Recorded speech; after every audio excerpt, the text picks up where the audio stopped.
today's segment of Our Ventura TV. My name is George Alger.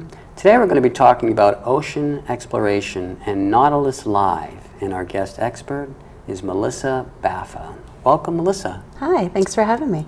So first off, let's describe what ocean exploration and Nautilus Live is. Absolutely. Nautilus Live is a program that's put on by the Ocean Exploration Trust. It was founded by Dr. Robert Ballard in 2008.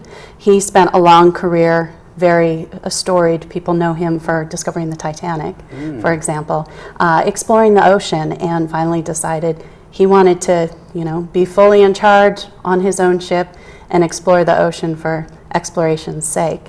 And so what he wanted to also do was bring that exploration live to the world so that everyone could, enjoy that and experience that wonder in real time along with us. Great. And then what is your association with Nautilus Live? So I have had the great pleasure of serving as a Science Communication Fellow with the Ocean Exploration Trust. And that's a program that's available to formal and informal educators. Informal educators are people who might work at a zoo or aquarium or an organization. I was with the Girl Scouts at the time, so an organization like the Girl Scouts or Boy Scouts. And so there's a threefold set of responsibilities that we have when we're a Science Communication Fellow. One is to man the communication station where all the questions come in from around the world when we're exploring the ocean.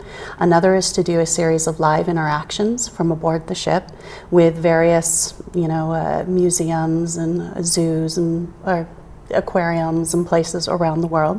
And then third is to go back into our communities and talk about what we've done, like I'm doing today.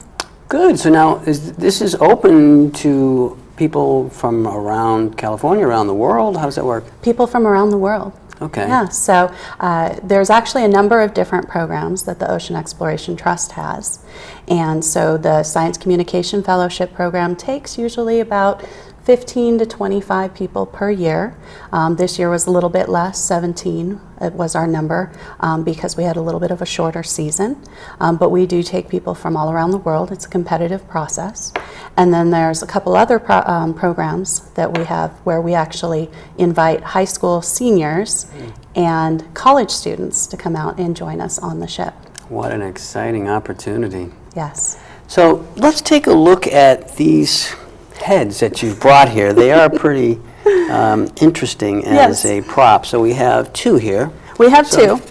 Let's start with this one. So basically, part of the reason we explore the way we do is because of intense water pressure. So Dr. Ballard, after spending decades descending in the ocean in a submarine and then hours and hours ascending, you'd get very little bottom time.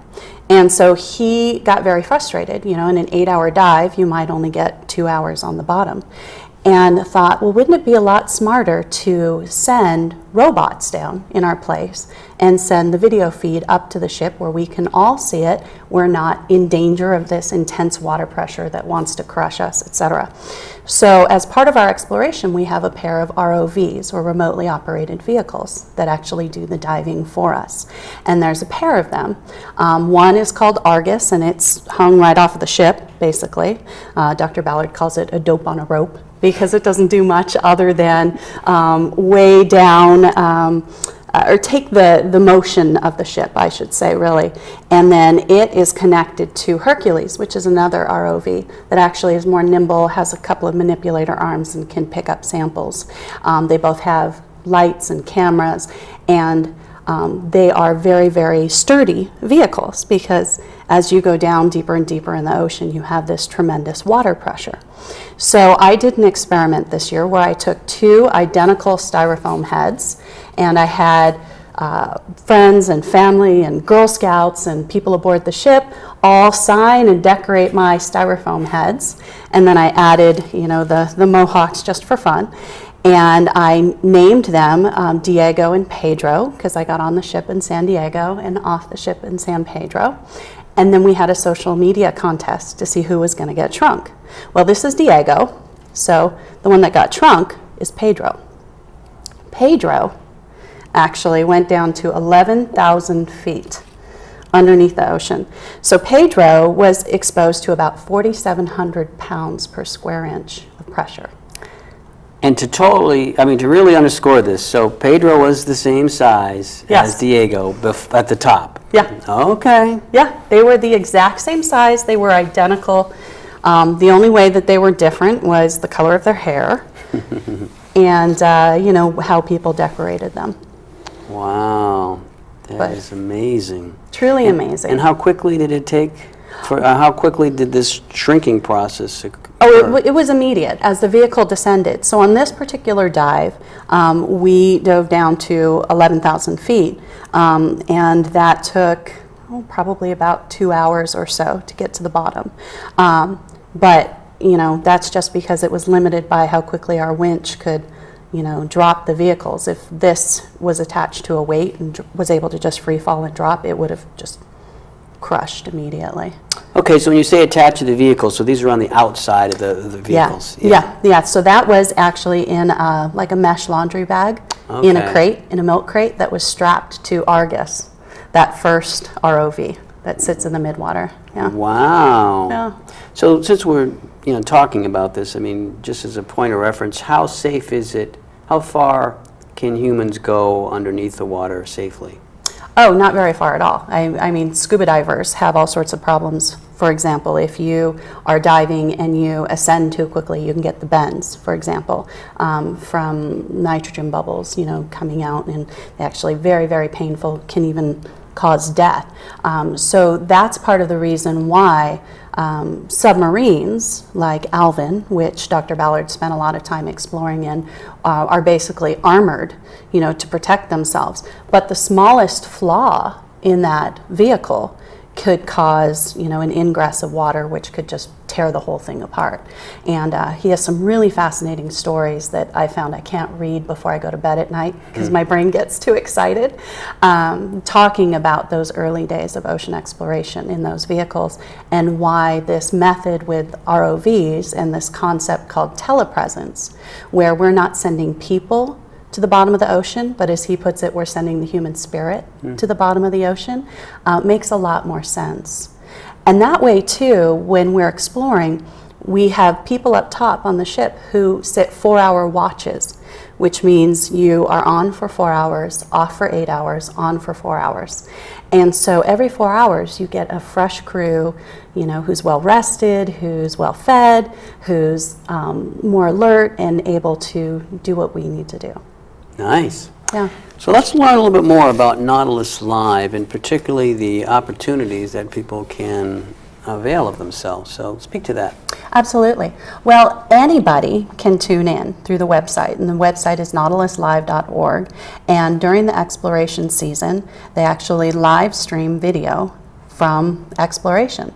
So if you tune in and the vehicles are diving, you get to see what the scientists are seeing and the ROV pilots and everybody at the same time. And what's really cool is there's a little field down beneath the viewing screen where you can type in questions. Those questions get sent in real time to that team that's in the control van. That's what we call where the people are sitting, the ROV pilots, the navigator, the science communication fellow, the science team, all those people who are on watch. And those questions then get worked into the conversation that accompanies the video feed. So anybody can participate in that. And in fact, I had some friends who were alternately thankful and upset that I had introduced them to this because it is, quite frankly, very addictive. Okay. So it's nice if you've got a dual monitor, you can get some work done and have Nautilus Live playing on the other one. But in addition to that, there are programs that put people on the ship. So the Science Communication Fellow program, like I participated in. There's also an honors research program that allows rising high school seniors to participate in a program over the summer where they get to go to the University of Rhode Island, Graduate School of Oceanography, and study real hands-on science. They get to build what's called an ocean drifter, which then when they get onto the ship, they spend a week on the ship, they deploy this ocean drifter, and it actually tracks where this drifter has gone. So to give better modeling for how our currents work. Now, what's a drifter? So it's basically a collection of floats, PVC pipes, underwater sails that helps to push it along, and a GPS unit. The GPS unit's the key part. So as that drifter gets pushed along through the currents, then that GPS unit will ping once every hour, and it gets recorded in a database, so it shows you how that current is working. And the third program, there's all sorts of internship programs available for college students, whether graduate students or undergraduate students. So people can learn how to drive the ROVs. They can learn how to be a navigator, how to be a data logger or a scientist, a video engineer. So there's all sorts of different programs that are available. Good. Now, about how many people does the ship hold, and if someone had an opportunity to go on the ship, how long might they expect that they could be on the ship? So the ship holds a total of 48 people. 17 of those are the crew who actually run the ship. The other 31 are the science team. So they're all the people who are, like I mentioned, the scientists, navigators, science communication fellows, so on and so forth. And when someone signs up to actually go out on the ship, it could be anywhere from 1 week to, depending on your role, 6 weeks. But it really depends on what your role is. So for a science communication fellow, it's 1 to 3 weeks. For the honors research program students, it's 1 week actually on the ship, and then 3 weeks back at the University of Rhode Island. Okay, and since I presume the ship is based in Rhode Island, is it primarily traveling the Atlantic, or does it go farther? That's a good question. It actually started out in Europe because it actually was originally a German ship. And so then it traversed the Atlantic and explored the Gulf of Mexico for a couple of years, and then went through the Panama Canal and into the Pacific Ocean for the first time, explored around the Galapagos Islands, and then worked its way up the coast all the way up to Canada, ended its season, and then started our season back in Canada and worked all the way down to San Diego, out all around Southern California, including right in our own Channel Islands, most recently, and just ended the season in San Pedro, where it's overwintering. And so next year we'll be continuing in the Eastern Pacific, and then we'll continue to march its way westward through the world's oceans. Great. Well, we're just about out of time here. So in closing, I wonder if you could give the viewers a website they could go to for more information. And is there a summating message you'd like to convey to the viewers? Absolutely. Well, the website is nautiluslive.org. In order to view what's going on. There's also a lot of great videos and information there. To find out more information about the various programs, you can go to oceanexplorationtrust.org or oet.org, and all of those programs are listed under education if someone wanted to apply.